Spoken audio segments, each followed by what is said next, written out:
A Hora do Ungido, com o pastor Paulo Messias. Olá, meus amados irmãos e irmãs, a quem vos saúdo com a graça e com a paz do Senhor Jesus. Eu sou o pastor Paulo Messias, da Igreja Videira de Canaã, Goiânia, Goiás, Brasil, para o mundo, chamado por Deus para pregar o Evangelho da Graça, para curar os enfermos, para libertar os cativos. Mas antes de orar com você, eu gostaria de compartilhar uma palavra de Deus, a purificação e a unção do leproso. Preste atenção. O que Deus deseja dos seus filhos é que tenham uma profunda percepção do seu amor por eles. Aquele que mais agrada a Deus é o que sabe que é amado por Ele. Quanto mais consciente nos tornamos do amor de Deus, mais Ele tem prazer em nós. Essa é a verdadeira fé, crer que somos amados sem qualquer merecimento. É verdade que Deus ama todos os filhos igualmente, mas Ele tem mais prazer naquele que sabe e crê que é amado. O trabalho de cada líder é ministrar ao povo de Deus um senso vivo do amor de Deus. Não somos alimentados com regras, com regulamentos e mandamentos, mas somente pelo amor do Pai. Logo depois de liberar a constituição do reino no Sermão do Monte, a primeira pessoa com quem o Senhor se deparou foi com um leproso. Um leproso, ele era considerado impuro, por isso não poderia se misturar com a multidão. Caso contrário, seria apedrejado.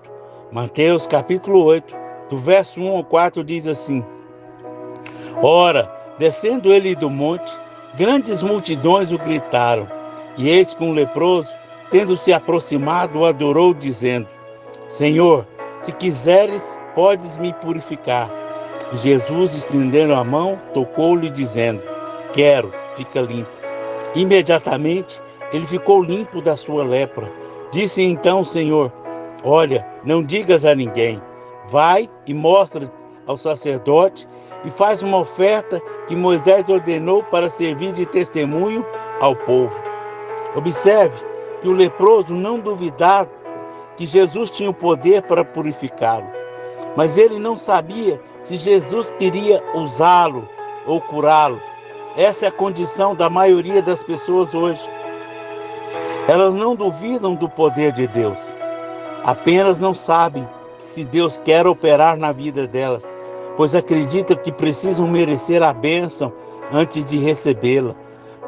Como sabe que não merece, não tem fé para receber. A resposta do Senhor ao leproso estabelece a sua vontade de uma vez para sempre: quero. Ele é o mesmo ontem, hoje e eternamente. Hoje, Ele quer nos curar, purificar. Na lei, se você tocasse numa pessoa impura, você se tornaria impuro também. Mas agora o Senhor tocou no leproso impuro, e é a pureza do Senhor que passou para ele antes que estava enfermo. Na graça, nós transmitimos pureza. O Senhor fez um milagre inteiramente pela graça. O leproso não tinha nada para dar ao Senhor em troca. O Senhor não faz porque somos bons, mas porque Ele é bom. Somente a graça pode tributar toda a glória a Deus. A lepra é um símbolo do pecado na palavra de Deus.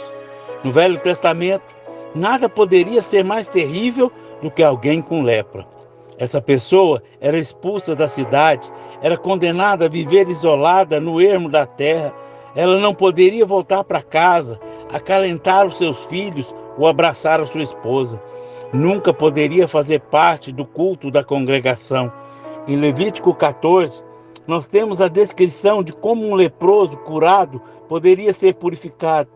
Esse é o quadro alegórico de como somos purificados pelo Senhor. Disse o Senhor a Moisés: essa será a lei do leproso no dia da sua purificação. Ele será levado ao sacerdote, e esse sairá fora do arraiá e o examinará. Se a praga da lepra do leproso está curada, então o sacerdote ordenará que se tome, para aquele que houver de purificar, 2 aves vivas e limpas, e o pau de cedro, e estofo camesim e isopo. Mandará também o sacerdote que se imole a ave num vaso de barro sobre as águas correntes. Tomará ele a ave viva e o pau de cedro e o estofo camesim e o isofo, e os molhará no sangue da ave que foi imolada sobre as águas correntes. E sobre aquele que há de purificar-se da lepra, aspergirá 7 vezes. Então o declarará limpo e soltará a ave para o campo aberto. O leproso era trazido. A primeira coisa que o texto diz é que o leproso era trazido. Isso indica que a presença de uma terceira pessoa. O leproso representa eu e você. Sei que é desagradável pensar assim, mas nós estávamos perdidos no pecado. Éramos estranhos à aliança da promessa, não tendo esperança e sem Deus no mundo.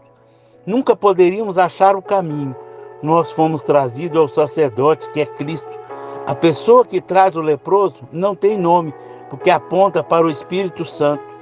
Ele nunca chama a atenção para si, mas unicamente para Cristo. Não foste vós que escolhestes a mim, eu vos escolhi. Efésios capítulo 1, verso 5 diz: nos predestinou para Ele, para a adoção de filhos, por meio de Jesus Cristo, segundo o beneplácito da sua vontade. Predestinar é predeterminar. O Espírito Santo está salvando todos que são destinados à salvação. Se você é um deles, então aceite a fé, porque Ele dá o seu coração. Para fora do arraiá, o sacerdote então deveria sair para fora do arraiá para examinar o leproso. O Senhor Jesus deixou a sua glória e veio encontrar onde estávamos. Em Mateus 8, o Senhor saiu do acampamento dos judeus e veio para fora onde estava o leproso. O Senhor pagou a nossa dívida fora do arraiá, onde estávamos confinados. Lá em Hebreus capítulo 13, verso 13 diz assim: saiamos, pois, a ele, fora do arraiá, levando o seu vitupério. Se o Senhor não saísse lá fora para encontrar o leproso, não haveria esperança para ele, pois de si mesmo nunca poderia entrar. Fora do arraiá, o sacerdote deveria examinar o leproso para ver se ele era curado. O sacerdote não tinha poder para curar o leproso, mas somente para examinar. Se a lepra estava lá, isso acontece por 1500 anos, no tempo que durou a lei. Nesse tempo, ninguém veio ao sacerdote dizendo que estava curado. Em todo o Velho Testamento, só há menção de cura de um leproso. Naamã não era judeu, portanto, não seguia o ritual da purificação. Debaixo da lei, ninguém foi curado de lepra. 2 aves. 2 aves eram separadas. Elas eram sacrificadas dentro de um vaso e o sangue era colocado sobre a outra ave viva. Então o sangue era aspergido sobre o leproso, como assim era declarado limpo. Essas 2 aves apontam para o Senhor Jesus, que veio do céu. A ave que é sacrificada aponta para o Senhor Jesus morto na cruz. A outra ave molhada no sangue do Senhor é a ressurreição. Essa ave agora molhada com sangue era solta, apontando que o Senhor Jesus ressuscitou e voltou para o Pai. Essa é a maneira como os nossos pecados é purificado. Na lei, o leproso precisava ser curado e então purificado. Mas o Senhor purificou primeiro o leproso e depois ele foi curado. Na verdade, o Senhor tem 2 coisas ao mesmo tempo. O sacerdote no Velho Testamento não tinha poder para curar, mas o Senhor é o rei e sacerdote. Como rei, ele ordena a cura, e como sacerdote, ele declara leproso limpo. O rei Jesus usou seus decretos reais não para comandar as pessoas do serviço, mas como rei, ele usou os decretos para salvar, curar, libertar e purificar. Esse é o nosso Deus. A unção e a purificação. O sacerdote tomará do sangue da oferta pela culpa e o porá sobre a ponta da orelha direita daquele que tem que purificar-se, e sobre o polegar da sua mão direita, e sobre o polegar do pé direito. O que você ouve afeta o que você faz. O que você faz determina a direção do seu caminhar. Por isso, o sangue era aplicado na orelha direita, no polegar direito e no polegar do pé direito.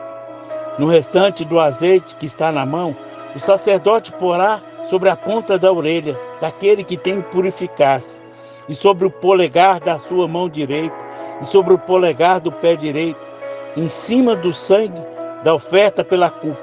O restante do azeite estará na mão do sacerdote, pô-lo-á sobre a cabeça daquele que tem que purificar. Assim, o sacerdote fará expiação sobre ele perante o Senhor. O óleo representa a unção, o Espírito Santo.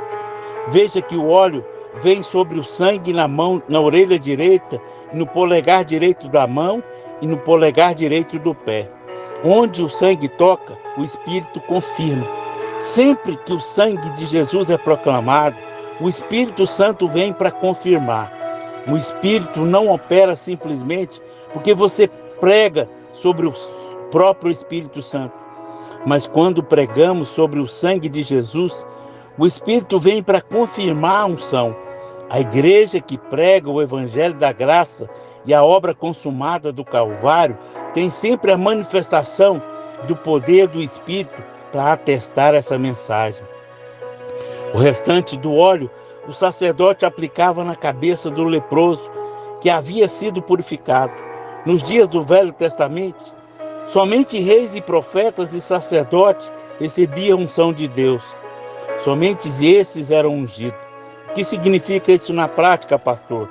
Que tais pessoas recebiam habilidades especiais. O que outros faziam com muito esforço e dificuldade, essas pessoas apenas tocavam e a obra era feita. Mas agora, aqueles que eram os últimos dos últimos também têm esse privilégio. Eu e você somos ungidos do Senhor para pregar a palavra. Aleluia! Pai, eu oro para que essa palavra gere vida, gere alegria no coração dos meus irmãos, que eles saibam que são purificados, que sobre a sua vida não há mais lepra, eles já foram perdoados dos seus pecados, passado, presente e futuro, que eles possam crer em nome de Jesus. Amém, amém e amém. Meu amado irmão, minha amada irmã, você que foi abençoado com essa mensagem, nos ajude a divulgar para que mais pessoas sejam purificadas e recebam cura. Se você foi abençoado, deseja ser um semeador do nosso ministério, aí tem um número do Pix que você pode fazer uma semeadura, uma oferta generosa. Através da sua oferta, vamos levar pessoas para o encontro e também vamos levar cesta básica para aqueles que nada têm. Nos ajude, seja um semeador do nosso ministério e saiba de uma coisa: nunca vai colher do mesmo tanto que você semear, porque Deus vai multiplicar na sua vida. Que o Espírito Santo fale ao seu coração. Seja um semeador e veja a multiplicação de Deus na sua vida. Amém?